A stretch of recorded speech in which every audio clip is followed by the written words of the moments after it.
नमस्कार। कुछ भाई कमेंट करते हैं और कमेंट में लिखते हैं कि भैया हमने मात्र 1 साल तक मास्टरबेशन किया है और कोई विशेष गलतियां नहीं रही है, बहुत थोड़ी सी गलतियां किए हैं हम। लेकिन अब हमारे जो है कि अग्नि मंद हो गई है, पेट की जठराग्नि मंद हो गई है और हमको संग्रहणी रोग हो गया है, मतलब आईबीएस हो गया है। बहुत ज़्यादा कॉन्स्टिपेशन रहता है। कोई भाई लिखते हैं कि बहुत ज़्यादा लूज मोशन रहता है, पूरा शरीर का क्षय हो गया है, पूरा शरीर दुर्बल हो गया है, शरीर पर किसी दवाई का कोई असर ही नहीं होता, कोई दवाई काम नहीं कर रही, इतना दुर्दशा हो गया है। तो क्या ये केवल मास्टरबेशन से हुआ है? ऐसा उनका प्रश्न होता है। तो मैं कहता हूं कि नहीं, ये केवल मास्टरबेशन से नहीं हुआ है। यहाँ पे और भी आपके जीवन में कुछ गलतियां रही हैं, जिसको आप देखिए और उन गलतियों पर भी काम करिए। हो सकता है कि आप अपने प्रकृति के विरुद्ध खाना खाए हो सकता है कि आप अपने प्रकृति के विरुद्ध अपनी दिनचर्या रखे हो, है ना। और हो सकता है कि आपके जीवन में शराब का सेवन रहा हो। इस तरह से कुछ कई गलतियां रहे होंगे जिसके कारण आपको इस तरह की समस्या जो है कि हुए हैं। और आप यहाँ पे ब्रह्मचर्य के साथ साथ में चिकित्सा भी लीजिए, है ना।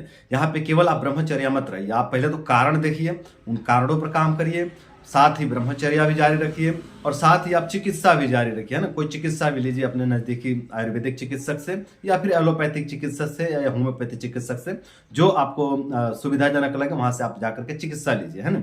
इसी तरह से बहुत से भाई हमारे चिकित्सालय पर आते हैं, बहुत से भाइयों को मैं देखा हूँ, और वो आते हैं तो मतलब ईमानदारी से बताते हैं कि भैया हमारे जीवन में कोई विशेष गलतियां नहीं रही हैं, बहुत थोड़ी सी गलतियां हुई हैं, बहुत थोड़ी सी। और कुछ भाई तो ऐसे भी आते हैं जो कहते हैं भैया हमारे जीवन में कोई गलती रही ही नहीं है ना। लेकिन फिर भी हमारे जीवन में इतनी बड़ी समस्या उत्पन्न हो गई कि हमारे शरीर पर कोई दवाई काम नहीं कर रहा है, हमारा हमेशा पेट खराब रहता है, पूरा शरीर का क्षय हो गया, पूरा शरीर जर्जर हो गया, पूरा शरीर ड्राई हो गया, पेट की अग्नि इतनी ज़्यादा मंद पड़ी हुई है कि दवाइयाँ भी नहीं पचता है। तो इस तरह की जो कि व्याधियाँ उत्पन्न हो गए हैं, इसके क्या कारण है भैया? जबकि हमारे जीवन में कोई भी गलतियां नहीं रही हैं, तो फिर इसके क्या कारण है? हमने शराब का सेवन भी नहीं किया है, हमने कोई बहुत ज़्यादा गलत खान पान भी नहीं किए हैं, हम बहुत संयमित जीवन जिए हैं और हमको जो है कि ये समस्या 12 साल की उम्र में ही हो गया, है ना। तो ये भी कहते हैं कि मतलब मौका ही नहीं मिला गलती करने का, गलत जैसे ही युवा अवस्था आया ही नहीं कि तब तक जो है कि समस्या हावी हो गया, है ना। तो इसके कारण क्या है? तो मैं इनको कहता हूँ कि देखिए भाई, हो सकता है कि आपसे जाने अनजाने कोई गलती हुआ हो और इसको आप समझ ना पाए हो। जैसे हो सकता है कि आप अपनी प्रकृति के विरुद्ध में खाना खाए हो, मतलब हो सकता है कि आपकी प्रकृति वात की हो, है ना। अब तो विकृति में आप तो समझ पाना मुश्किल नहीं कि आपका प्रकृति क्या है, लेकिन हो सकता है कि आपका प्रकृति वात का हो, है ना, वात प्रकृति का आप हो और आप बहुत ज़्यादा ठंडे ठंडे खान पान खाए हो, है ना। आप बहुत ज़्यादा ठंडे एरिया में रहे हो या ठंडे खान पान खाए हो, जिसके कारण आपकी प्रकृति विकृत हो गई और अब आपके शरीर में अनेकों प्रकार की समस्याएं उत्पन्न हो गए हैं। या फिर हो सकता है कि आप पित्त प्रकृति वाले हों, है ना, और पित्त प्रकृति वाले हो और आप समझ नहीं पाए इसको और आप बहुत ज़्यादा तीखा तला इस तरह के गरम गरम चीज़ें खाए हों, है ना, और इसके वजह से आपकी प्रकृति विकृत हो गई हो। या फिर हो सकता है कि आप कफ प्रकृति वाले हों और आप बहुत ज़्यादा आइसक्रीम जो है कि खाए हों, आपको बहुत ज़्यादा आइसक्रीम पसंद आता हो, या बहुत ज़्यादा दूध खाए हों या बहुत ज़्यादा मिठाइयाँ खाए हों, जिसके कारण आपका कफ विकृत होकर के और अब जो है कि रोग में परिवर्तित हो गया है ना।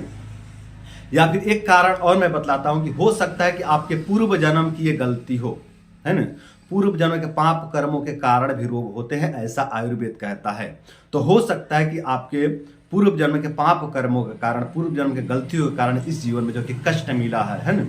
अब देखिए, पूर्व जन्म में यदि गलती हो जाए, पूर्व जन्म में कोई पाप कर्म बन जाए, मतलब पिछले जीवन में आप मनुष्य थे और किसी का बहुत ज़्यादा क्षति आप पहुंचा दिए, है ना, किसी का नुकसान पहुंचा दिए, किसी का हत्या कर दिए, किसी के बेटे का हत्या कर दिए, है ना, मतलब कुछ भी आपसे कोई बहुत बड़ा अपराध बन गया है ना, और उसके कारण आपको इस जीवन में कष्ट भोगना है ना। तो आपके शरीर में कोई रोग का जन्म होगा, कोई ऐसे बड़ा रोग का जन्म होगा जिसका जल्दी चिकित्सा नहीं होगा, आपको मतलब बहुत समय तक कष्ट का जीवन जीना पड़ेगा, बहुत समय तक पीड़ा का सामना करना पड़ेगा। तो हो सकता है कि आपके पूर्व जन्म के पाप कर्मों के कारण आपको रोग हो गए हों, है ना। तो ये कुछ कारण होते हैं जिसके कारण भी जो है कि बड़े बड़े व्याधियां उत्पन्न हो जाते हैं ना। तो मैं सोचा कि इसको स्पष्ट कर दो, बहुत से भाई कंफ्यूज रहते हैं, बहुत से भाइयों का प्रश्न होता है कि भैया हम 1 साल तक मास्टरबेशन किया और हमको इतनी समस्या हो गई, क्या ये मास्टरबेशन से हुआ है? तो नहीं, या ये मास्टरबेशन से नहीं हुआ, यहाँ पे और भी गलतियाँ हैं। हो सकता है आपसे जान अनजाने में कोई गलती हुई हो, है ना, छोटी छोटी गलतियाँ लंबे समय तक चली हो, इसके कारण आपको व्याधि हो गए हो। या फिर हो सकता है कि ये पूर्व जन्म के पाप कर्म के कारण आपको रोग हुए हैं, है ना। तो चलो, कारण कोई भी हो, है ना, मतलब बात जो है वो ये है कि केवल मास्टरबेशन से रोग नहीं होते, और भी बहुत से कारण हैं जिसके कारण रोग होते हैं, ठीक है। ये हम समझ लिए। अब कारण कोई भी हो, अब हम बात करते हैं समाधान की कि इसका समाधान क्या है ना। तो देखिए, समाधान में आपको ब्रह्मचर्य का पालन करना ही पड़ेगा, चाहे कारण कोई भी हो, चाहे वो गलत खान पान से हुआ हो, चाहे शराब के सेवन से हुआ हो, चाहे मास्टरबेशन से हुआ हो, चाहे पूर्व जन्म के पाप कर्मों से हुआ हो, चाहे इस जीवन के पाप कर्मों से हुआ हो, चाहे किसी भी कारण से रोग हुआ हो, आपको ब्रह्मचर्य का पालन करना ही पड़ेगा। ब्रह्मचर्य से आपके शरीर का जो है कि एनर्जी बढ़ता है, आपका जीवनी शक्ति बढ़ता है और आपके पापों का क्षय होता है ना। ये बहुत बड़ा तपस्या भी है, ब्रह्मचर्य एक बहुत बड़ा तपस्या भी है। तो ब्रह्मचर्य का अभ्यास से, ब्रह्मचर्य का पालन से आपके जीवन में जो भी पाप कर्म है, चाहे वो पूर्व जन्म के हो, चाहे इस जीवन के हो, चाहे पिछले कई जन्मों के हो, है ना, उनका क्षय होता है। तो आप ब्रह्मचर्य का पालन करके अपने जीवनी शक्ति को बढ़ाइए, अपने पापों को क्षय करिए। और ब्रह्मचर्य से आपके शरीर के जो वात, पित्त और कफ है, ये भी संतुलित होते हैं। जो आपके वात, पित्त, कफ है, ये भी संतुलित होते हैं। और जब वात, पित्त, कफ संतुलित होते हैं ना, तो इससे जो है कि आपके शरीर के रोग दोष धीरे धीरे स्वतः ही दूर होने लगते हैं। तो ब्रह्मचर्य का पालन करिए। और साथ ही आप देखिए कि और क्या आपके जीवन में गलतियां, छोटे छोटे गलतियां, है ना। अगर आपको ठंडा खाने से नुकसान होता है तो आप ठंडा मत खाइए, भले ही वो अमृत क्यों ना हो, है ना, भले ही वो कितना भी लाभकारी हो। अगर आपको ठंडा नहीं डाइजेस्ट होता है, ठंडा खाने से आपको तकलीफ बढ़ती है, तो आप मत खाइए। यदि आपको दूध पीने से तकलीफ होता है तो आप मत पीजिए। यदि आपको मिठाई खाने से तकलीफ होता है तो मत खाइए। यदि आपको अनार खाने से तकलीफ होता है तो आप मत खाइए। यदि आपको संतरा खाने से तकलीफ होता है तो आप मत खाइए। यदि आपको अमरूद खाने से तकलीफ होता है तो आप मत खाइए। और जो खाने से आपको जीवन मिलता है उसको आप खाइए, है ना, चाहे वो भले रूखा सूखा क्यों ना हो, है ना। हो सकता है कि आपको रोटी से बहुत बल मिलता हो, या हो सकता है कि आपको चावल से बहुत बल मिलता हो, है ना। तो रोटी से बल मिलता है, चावल से बल मिलता है, तो इसको खाइए, है ना। मतलब जिस चीज से आपके जीवन की रक्षा होता है उससे आप अपने जीवन की रक्षा करिए। चाहे वो औषधि हो, चाहे वो खान पान हो, चाहे वो फल फ्रूट हो, चाहे वो महंगी औषधि हो, चाहे सस्ती औषधि हो, जिससे भी आपको जीवन मिलता है उसका आप सेवन करिए। और उसका सेवन करके आप अपने जीवन की रक्षा करिए। साथ ही किसी वैद्य के, किसी चिकित्सक के, किसी डॉक्टर के देख रेख में रहिए और उनसे भी कुछ जो है कि आप मेडिसिन लेते रहिए। कुछ आयुर्वेदिक औषधियाँ लीजिए, या फिर होम्योपैथिक औषधियाँ लीजिए, या फिर एलोपैथिक औषधियाँ लीजिए, जिससे भी आपके जीवन की रक्षा होता है उससे आप अपने जीवन की रक्षा करिए। लेकिन आपका इसमें प्रथम जो है कि चिकित्सा ब्रह्मचर्य रहेगा, इसका आप विशेष ध्यान रखेंगे, है ना।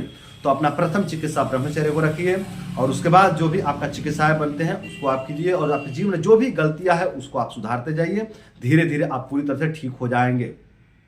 और अपने जीवन में इस तरह की गलतियां ना करके आप किसी का क्षति पहुंचाए, क्योंकि आप ऑलरेडी जो है कि पाप कर्म भोग ही रहे हैं ना।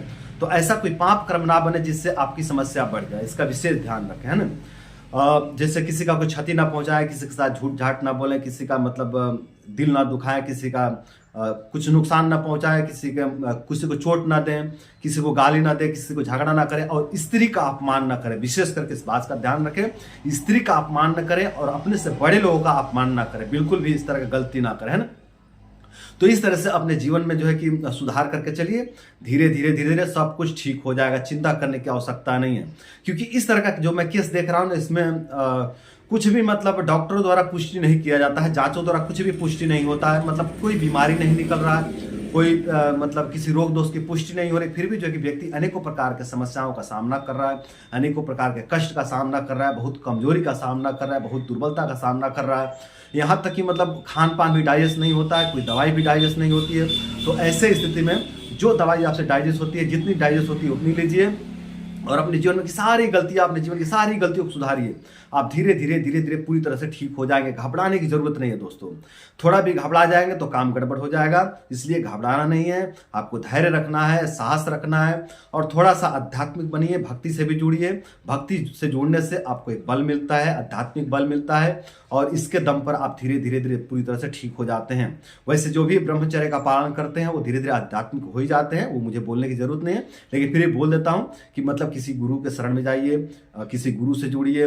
इससे भी जो है कि आपके जीवन की रक्षा होती है, आप आध्यात्मिक बनते हैं, आप सात्विक बनते हैं। और जब आप आध्यात्मिक, आप सात्विक बनते हैं ना, तो इससे आपकी जीवनी शक्ति का वृद्धि होने लगता है। और जब जीवनी शक्ति बढ़ती है ना, तो जो भी शरीर में रोग दोष कमजोरी रहते हैं वो धीरे धीरे समन हो जाते हैं, धीरे धीरे उनका नाश हो जाता है। तो इस तरह से आप लोग अपने जीवन का रक्षा करिए और अपने जीवन का रक्षा करके अपने जीवन को सुंदर, सरल एवं सफल बनाइए। तो दोस्तों, आज के लिए इतना ही, और उम्मीद करता हूं कि आज की इस वीडियो से आप लोग के समझ में आ गया होगा कि केवल मास्टरबेशन से ही रोग नहीं होता है, केवल शराब का सेवन करने से रोग नहीं होता है। रोग होने के और भी बहुत सारे कारण हैं। रोग होने के कारण एक पूर्व जन्म के पाप कर्म भी हैं। तो इस तरह से जो है कि आप लोग समझ बना लिए होंगे, और अब जो है कि आप लोग भ्रमित नहीं रहेंगे। अब इस समझ को जो है कि लेकर के और एक समझ बना करके आप लोग अपने रोग दोष को ठीक करेंगे, और अपने रोग दोष को ठीक करके आप लोग अपने जीवन को सुंदर, सरल एवं सफल बनाएंगे। तो आज के लिए इतना ही। नमस्कार।